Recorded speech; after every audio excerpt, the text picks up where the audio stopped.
Oi, gente, tudo bem aí? O caso de hoje é sobre uma mãe que supostamente matou o filho de 11 anos, colocou ele dentro de uma caixa na casa do vizinho, na cidade de Planalto, no Rio Grande do Sul.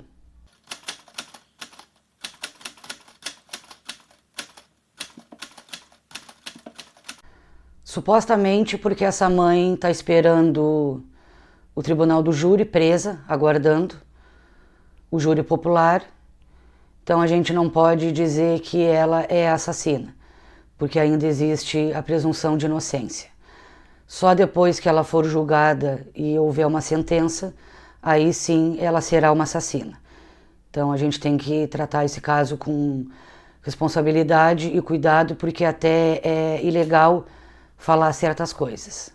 Para a Polícia Civil não existe dúvida alguma que Alexandra Dolgokenski matou o filho de 11 anos, Rafael Winckes. A Polícia Civil fez o inquérito, remeteu ao Ministério Público, o Ministério Público acolheu esse inquérito e ofereceu a denúncia para o juiz. O juiz acolheu essa denúncia e Alexandra vai a júri popular, onde tem os 7 jurados que vão dizer se ela é culpada ou inocente, baseado nas provas que serão apresentadas, tanto de um lado quanto do outro, do lado de acusação e do lado da defesa. Não tem data marcada ainda, talvez devido à pandemia demore ainda mais, então ela está presa esperando esse dia chegar. No dia 15 de maio de 2020, a mãe de Alexandra, que mora na frente da casa dela, foi de manhã na casa da filha. Todo mundo estava lá e o Rafael não estava. Essa avó perguntou onde é que ele estava e a Alexandra disse que achava que ele estava na casa dela. Não, na minha casa ele não está, essa avó falou. A Alexandra continuou tranquila, serena, porque desde sempre ela foi serena e tranquila. E essa avó, não. Já na hora que viu, que ouviu o que a filha disse, já ficou extremamente preocupada e entrou em pânico. E pediu para Alexandra procurar as autoridades. Depois de muita insistência, segundo as matérias que eu li, eu sempre procuro as melhores fontes e as mais idôneas. Tem uma reportagem que conta que só depois de muita insistência dessa avó, a Alexandra resolveu procurar o conselho tutelar. A Alexandra primeiro ligou para o companheiro, que imediatamente foi até a casa e se dirigiu ao conselho tutelar. Ela não foi na polícia avisar que o filho tinha desaparecido. Ela foi no conselho tutelar. E a polícia ficou sabendo no outro dia só, que aí o conselho tutelar avisou a Polícia Civil. E já imediatamente a Polícia Civil achou muito estranho que uma mãe que tem um filho de 11 anos, uma criança desaparecida, não procurasse eles, ou a Brigada Militar. Então, desde o princípio, a Polícia Civil desconfiou dela. A polícia tinha 3 hipóteses: suicídio, sequestro ou a mãe. O suicídio foi descartado porque eles procuraram em toda a região, com cães, em cidades vizinhas, procuraram por tudo e não tinha sinal algum de Rafael. Como ele tinha apenas 11 anos, não tinha dinheiro, transporte, ele não iria atentar contra a própria vida muito longe dali. Então o suicídio descartaram de pronto. Então restou o sequestro. O sequestro também eles descartaram porque a família não tinha condições financeiras para pagar resgate e porque não houve contato de nenhum sequestrador com a família. Restando a última hipótese, a mãe, que poderia ser a mãe sozinha ou a mãe com alguma outra pessoa. Então a Alexandra é chamada para depoimento. Imediatamente, quando a Polícia Civil ficou sabendo disso, eles colheram depoimentos de todo mundo, né? Da escola, professores, vizinhos. A primeira foi a mãe de Rafael. A Alexandra disse que quando acordou de manhã, como eu falei, achou que o filho estava na casa da mãe dela, porque eles haviam discutido à noite, porque o Rafael jogava muito online com pessoas estranhas e não obedecia a ela. Então ela ficava preocupada e chateada. Então, quando ela levantou, viu a cama desarrumada, achou que ele estaria na casa da mãe dela. Um detalhe importante que a polícia falou é que desde o primeiro depoimento, todos os depoimentos que ela deu, ela sempre se manteve tranquila, serena, extremamente tranquila, extremamente serena, mediante aquela situação onde um filho de 11 anos desapareceu, ninguém sabe cadê, e ela se comportando como se nada tivesse acontecido. Já num segundo depoimento, a Alexandra diz que na noite, que entre o dia 14 e o dia 15, eu não tenho certeza se foi no dia 14 ou na madrugada do dia 15, ela deu 2 comprimidos calmantes para o filho, porque ele era muito nervoso, extremamente nervoso, e ficava jogando muito no celular online, com pessoas estranhas. E isso deixava ela muito preocupada, então ela deu os calmantes para ele soltar o celular. E tirou o celular dele, na verdade. Então, ela achou que por isso ele teria ficado triste, chateado e tivesse ido para a casa da avó. Caindo por terra esse depoimento, porque ele não estava na casa da avó, ela dá outro depoimento. A Alexandra até chega a falar que talvez fosse o pai de Rafael, tivesse feito alguma coisa com ele.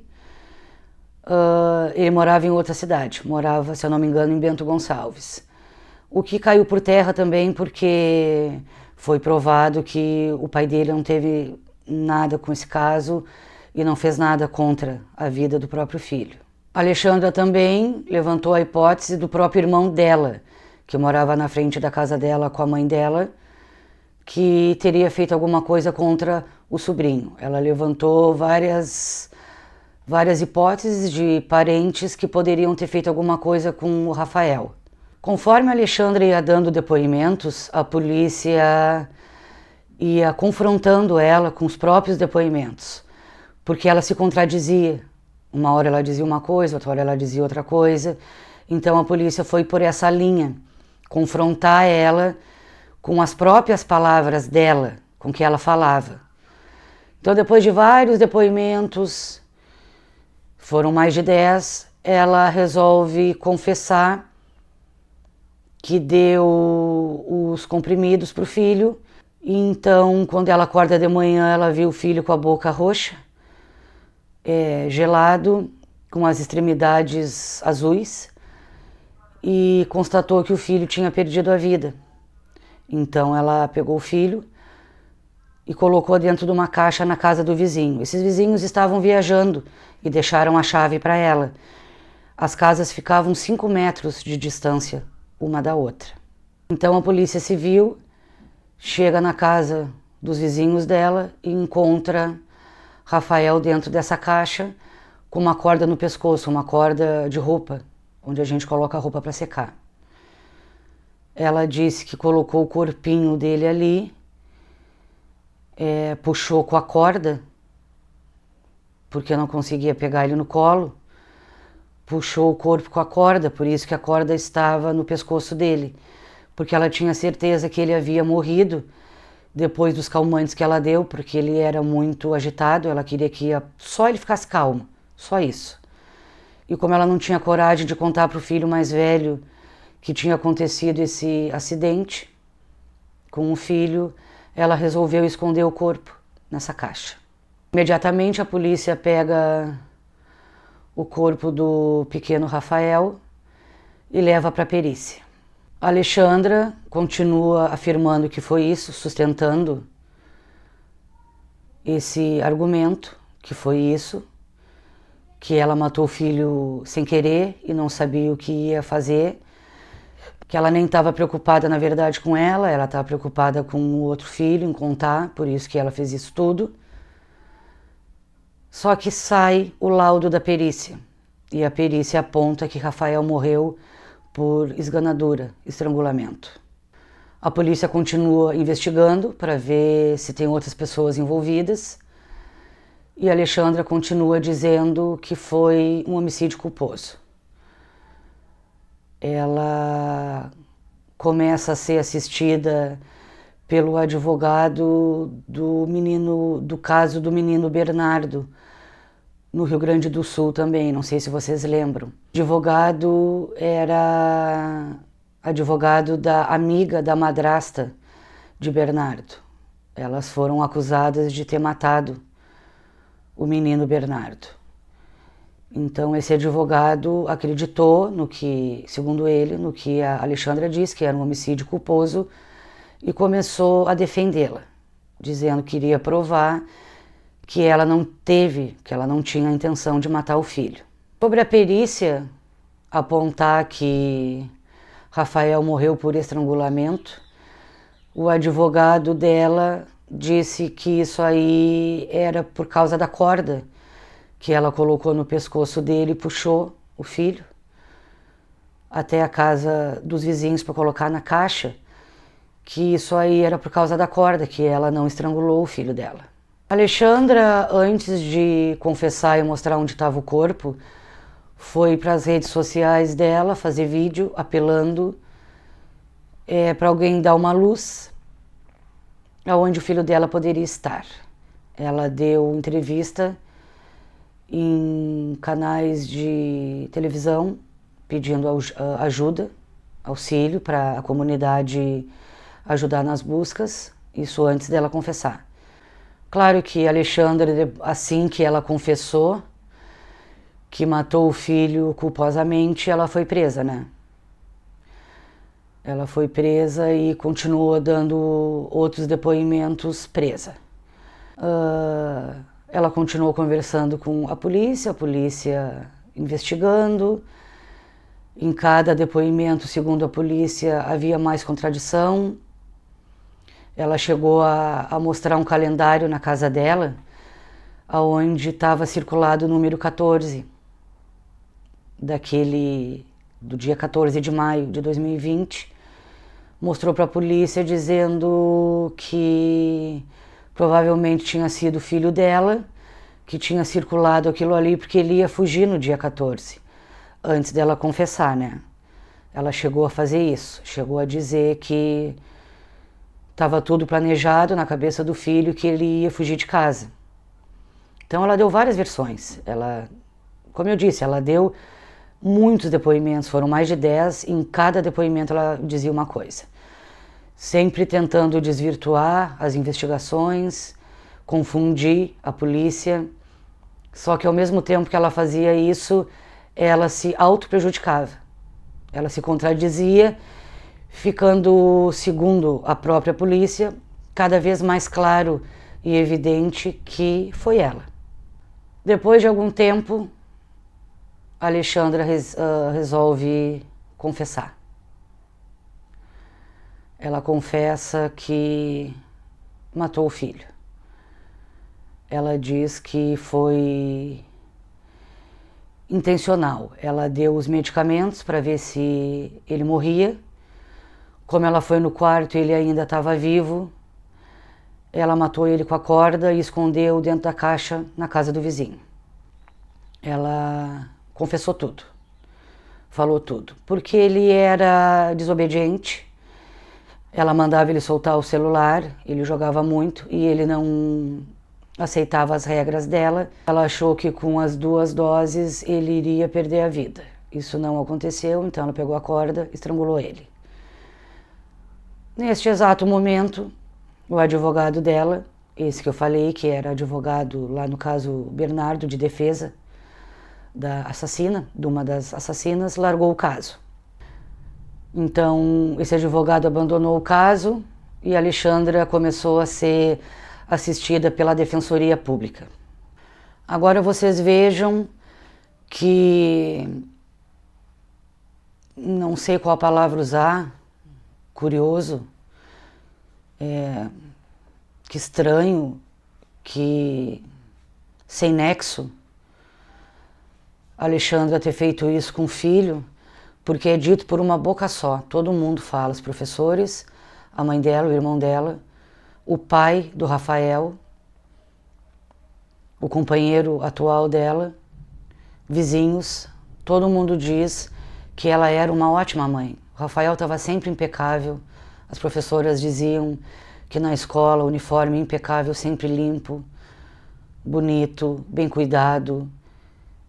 Os vizinhos, que ela era uma mãe extremamente carinhosa, nunca ouviram ninguém desses núcleos da escola, da família, dos vizinhos, ninguém nunca ouviu alguma coisa de briga, de atrito entre eles, nunca.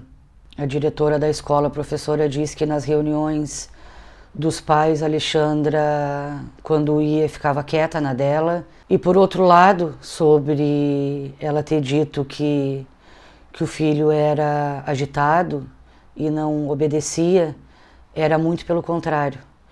O Rafael era extremamente querido, tímido, obediente, um excelente aluno.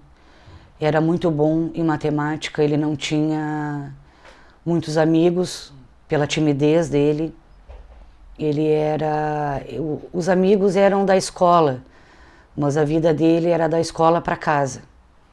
Eles tinham grupos da turma onde os colegas, todos eles, pediam ajuda em época de prova para matemática, porque ele era muito bom, era um dos melhores alunos da escola.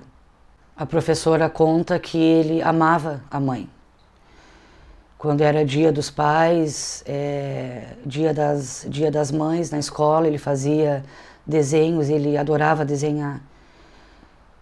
Ele demonstrava, era claro, era nítido para essa professora, para a escola, que ele era apaixonado pela mãe dele. Então, por que fazer isso? Porque supostamente essa mãe fez isso com esse filho. Segundo a promotoria, ela fez isso porque talvez Rafael não tivesse soltado o celular mesmo, porque isso é coisa de criança, né? Eles ficam jogando, esquecem do tempo e acabam que ficam à noite jogando. E não se dão conta que passou bastante tempo já. Então ela, segundo a promotoria, ela não queria perder as rédeas das regras dela. Ela impunha as regras e tinha que ser exatamente como ela queria. E Rafael talvez estivesse saindo um pouquinho fora do ritmo dela, e por ela ser extremamente dominadora, isso não poderia acontecer. Então ela preferiu tirar a vida do filho. A polícia fez muitas comparações do caso Rafael Winks com o caso Bernardo, que havia muitas semelhanças. No caso Bernardo, a mãe dele morreu por suicídio. No caso do Rafael, o primeiro marido de Alexandra morreu da mesma forma. Tirou a própria vida enforcado. Então, tanto no caso do menino Bernardo, a mãe da mãe do Bernardo, a avó dele, pediu para abrir o inquérito porque acha que a filha foi morta pelo pai do Bernardo, que ela jamais iria cometer suicídio, ela jamais ia tentar contra a vida dela. A mesma coisa no caso Rafael, a família pediu para abrir o inquérito porque existem semelhanças na morte do Rafael e na morte do primeiro marido da Alexandra. Então eles querem reabrir o inquérito para ver se realmente ele tentou contra a própria vida ou se foi a Alexandra que tirou a vida dele também. Como eu falei, o advogado dela abandonou a causa depois que ela confessou que matou porque quis, mas pelo que eu pesquisei, ele voltou ao caso. Ele defende a Alexandra de novo. com a tese que foi um homicídio culposo. Ela também disse que retirou aquilo tudo que ela falou. Ela disse que não era. O advogado diz que ela confessou daquela maneira porque ela foi coagida e que as marcas no pescoço, a suposta esganadura que a perícia apontou, sem contestação alguma, porque não tem como contestar que ele foi morto estrangulado. Esse advogado que retomou o caso diz que foi porque ela puxou o corpo com a corda. Então a marca no pescoço é por causa disso.